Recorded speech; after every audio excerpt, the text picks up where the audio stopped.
నా సామాజిక వర్గం ఉంది మీ వెనక, కమిట్మెంట్ ఉంది. యూత్ కాంగ్రెస్ ఎన్ఎస్ఏలో చేసిన బ్యాక్గ్రౌండ్ ఉంది. అయినా మహేష్ కుమార్ గౌడ్కు అడ్డుగా ముందు అవకాశం ఇచ్చినా అడ్డుగా మారింది ధర్మపురి శ్రీనివాసే అంటే ఏమంటారు? ఒకప్పుడు అంటే వాస్తవంగా డి శ్రీనివాస్ గారే నన్ను రాజకీయాలు తీసుకొచ్చినారు. తర్వాత సమీకరణలు మారినాయి. ఆయనే మీరు థ్రెట్ అవుతారేమో అనే ఫీలింగ్లో రకరకాల ఈక్వేషన్స్లో ఆయన స్వర్గస్థులు అయినారు.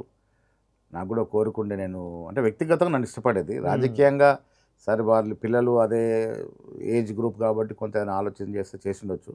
బట్ వ్యక్తిగతంగా నేను ఎప్పుడు కలిసినా పిల్లలు ఉన్నారు వాళ్ళు చదివించాలి భవిష్యత్తు అంటే వ్యక్తిగతంగా నన్ను ఇష్టపడేది. నాకు ఒక కోరిక ఉండే నేను ప్రీస్ ప్రెసిడెంట్ అయ్యే ప్రయత్నం చేసిన టైంలో అయిన తర్వాత ఆయన ఆశీర్వాదం తీసుకోవాలని. బట్ మనం అవ్వకముందే ఆయన స్వర్గస్థులు అయినారు. ఎట్లా అనిపిస్తుంది ఏడాది కాలం అధికార పార్టీ పిసిసి అధ్యక్షుడు? అంటే మొదటిగా నేను చెప్పేది పిసిసి అధ్యక్ష స్థానం అనేది చాలా ప్రముఖమైన స్థానం పార్టీలో. పార్టీ పరంగా పిసిసి ప్రెసిడెంట్ పోస్ట్ అనేది చాలా ప్రామాణికం.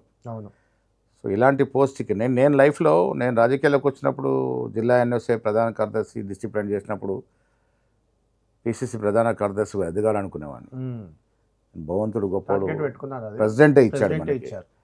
సో ఇప్పుడు ఎమ్మెల్సీగా ప్రెసిడెంట్గా అతను ప్రభుత్వం ఉన్న సమయంలో ఉండడం అనేది చాలా ఇంపార్టెంట్ విషయం. ప్రభుత్వం ఉంది కాబట్టి సీఎంతో ప్యారలల్ ఏం కాకుండా సమైక్యతో ప్రభుత్వం కోఆర్డినేట్ చేసుకుంటూ అల్టిమేట్ మన గోల్ ఏంటి ఇవాళ 2023 ఎన్నికలకు ముందు పిసి అధ్యక్షుడు రేవంత్ రెడ్డి గారు తన మార్పు చూపించుకోగలిగినారు.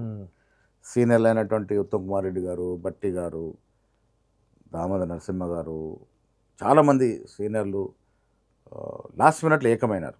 చిన్న కోమటిరెడ్డి వెంకరెడ్డి గారు చాలా తగాదులు ఉండేవి. బట్ అల్టిమేట్గా 23 ఎన్నికల నాటికి కొంత నా ప్రమేయం కూడా ఉంది. అందరిని ఏకం చేసి మనం కలిసికట్టుకుంటే ప్రజలు మనం నమ్ముతారు అంటే ఒక మాట. ఒక యువ నాయకత్వం రేవంత్ రెడ్డి నాయకత్వంలో, దాంతోపాటు సోనియా గాంధీ గారు స్వయంగా వచ్చి తొక్కుగూడలో ఈ 6 గ్యారెంటీలు ప్రామిస్ చేశారు. సో ప్రజలు ఏమనుకున్నారంటే సోనియా గాంధీ గారు కమిటెడ్ లీడర్, ఒక పట్టుదలని కాకుండా ఒక పటిమగల నాయకురాలు. ఆవిడ కమిట్మెంట్ చేస్తే డెఫినెట్గా తీర్చిస్తారు. తెలంగాణ ఏ రకంగా అయితే కమిట్ చేసినా ఆ రకంగా ఇచ్చింది కాబట్టి ఆవిడ ఖర్గే సమక్షంలో రాహుల్ గాంధీ గారు, ప్రియాంక గాంధీ గారు ఈ 6 గ్యారెంటీలు అనౌన్స్ చేయడం, ఆనాడు టీఆర్ఎస్ నాటు కొంతమంది నాయకులు ఇవాళ మంత్రులు అంటున్న నాయకులు మా పార్టీలో చేరడం కొంత అధికంగా బలం వచ్చింది. ప్రజలు నమ్మినారు ఎస్ ఈ ప్రభుత్వం వీరైతే కేసీఆర్ని దించగలుగుతారు. ఇంకో కలిసి వచ్చిన అంశం కేసీఆర్ విపరీతమైనటువంటి అవినీతి ఆరోపణ రావడం. 10 ఏళ్ళుగా అంటే కేసీఆర్ ఉద్యమ నాయకుడిగా నేను కూడా గౌరవిస్తాను, ముందుండి ఉద్యమం నడిపినాడు. బట్ అల్టిమేట్గా తెలంగాణ ఇచ్చింది కాంగ్రెస్ పార్టీ. చాలామంది అది 2014లో కానీ 18లో గుర్తించలేకపోయినారు. ఎంత ఉద్యమం చేసినా ఇచ్చింది మాత్రం కాంగ్రెస్ ప్రభుత్వం, యూపీఏ ప్రభుత్వం. ఇవ్వటానికి మెయిన్ కారకులు సోనియా గాంధీ గారు. సోనియా గాంధీ గారికి నా మనసులో తెలంగాణ ఇవ్వాలని అనుకోకుంటే ఏ శక్తి కూడా తెలంగాణ ఇచ్చే కాదు. ఇచ్చిన తర్వాత ప్రజలు కూడా ఏమనుకున్నారు, ఈయన ఫోర్ ఫ్రంట్లో ఉన్నారు కాబట్టి కేసీఆర్కి అప్పచెప్పినారు.